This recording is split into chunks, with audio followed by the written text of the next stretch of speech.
دادستانی کل تاجیکستان روز 3 نوامبر سال 2022 با گذشت قریب 6 ماه بار اول پرونده ژورنالیست عوضمت غرباتوف معروف به عبدالله غربتی را شرح داده، همچنان پای فشاری کرده است که گویا او با سازمان‌های ممنوع همکاری داشته و شام 15 ایون قبل از بازداشتش مرادوف نام یک افسر میلیتای نویه شومنسور را تحقیر کرده، همچنین با همگی 54 کیلو وزنی که دارد به گردن مایور گویا یک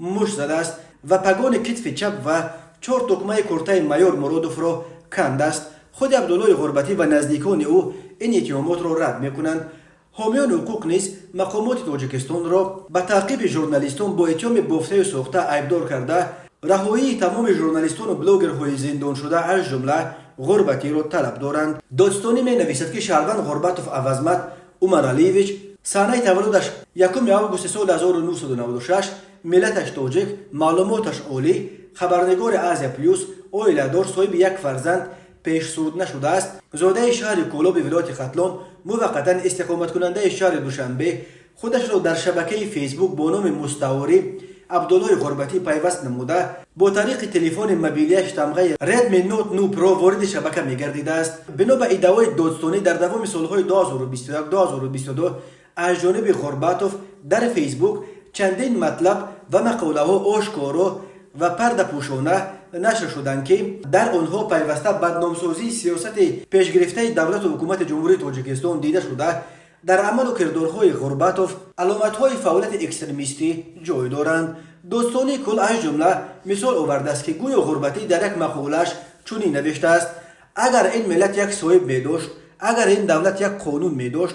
اگر این حکومت یک وزیر می داشت، جوانان تاجیک از تیرزه پایین فکندن خود را از خدمت به این ملت بالا می دانستند و یا جوانان تاجیک را با حیله و فریب و نیرنگ به خدمت مادر و وطن نمی بردند. حالا هر دشنامی می خواهید به من بخید، به بهشت روی زمینتان باور ندارم، به یگان ایده ملی، به یگان وزیر و کبیر و پیشوا باور ندارم. غرور ملی چی که خود ملت بودنمان زیر سوال کلان رفته است. اما دادستانی شرح نداده است که در این نقطه غربتی از ابلاغ‌های غیر قانونی چه علامت اکستریمیسم دیده می شود. برای اثبات یک اتهام اساسی ضد عبدالله غربتی که همکاری با سازمان‌های ممنوع اپوزیسیونی بود، دادستانی کل تنها یک مثال آورده است که آن آبونه شدنش به کانال ازدا تیوی در یوتیوب می باشد. اینچنین غرباتوف با امضای مستعار، یعنی با طریق پرده پوشانه، برای عملی نمودن فعالیت اکستریمیستی خود دفاع نمودن، گویا به فعالیت روزنامه‌نگاری مشغول است و درد جامعه می‌خورد، خودش را به کانال ازدا تیوی سنه 13 نوامبر سال 2019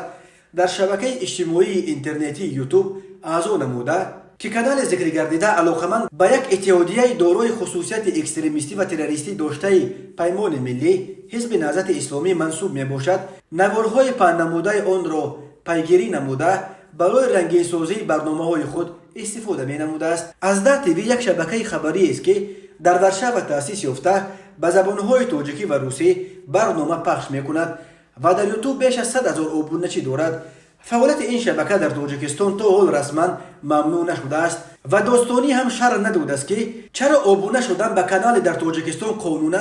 ممنوع شده را همچون جنایت و همکاری با سازمان‌های ممنوع تعبیر کرده است. دادستانی همین طور اتهام با 54 کیلو وزنش گویا یک افسر ملیت را لطوکوب کردن عبدالله غربتی را نیز شرح داده است. خود غربتی این اتهامات را رد می‌کند، ولی بنا به فرضیه دادستانی غرباتوف سنه 15 یونیو سال 2022 با پرونده جنایتی نسبت به بابی دلیر امام علیویچ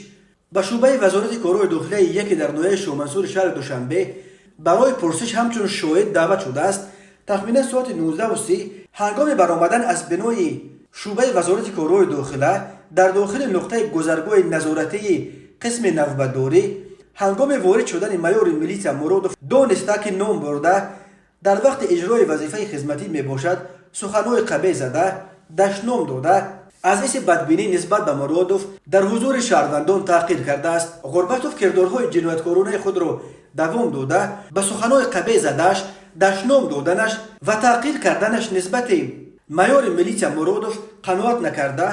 دیده و دانسته که نام برده در وقت اجرای وظیفه خدمتی می باشد، در داخل نقطه گذرگاه نظارتی با استفاده زوراوری پگان کتف چپ و 4 عدد تکمه کرته نظامی مرادوف را کنده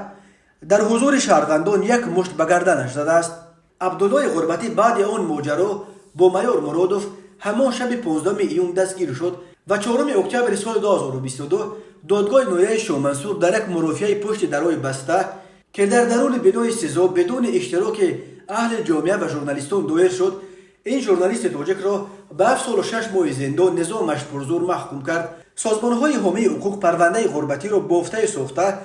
و مقصد از تعقیب و زندانی کردن او را کوشش ترسانیدن و بستن دهان ژورنالیستان تاجیک مینامند و طلب دارند که مقامات تاجیکستان او و دیگر ژورنالیستان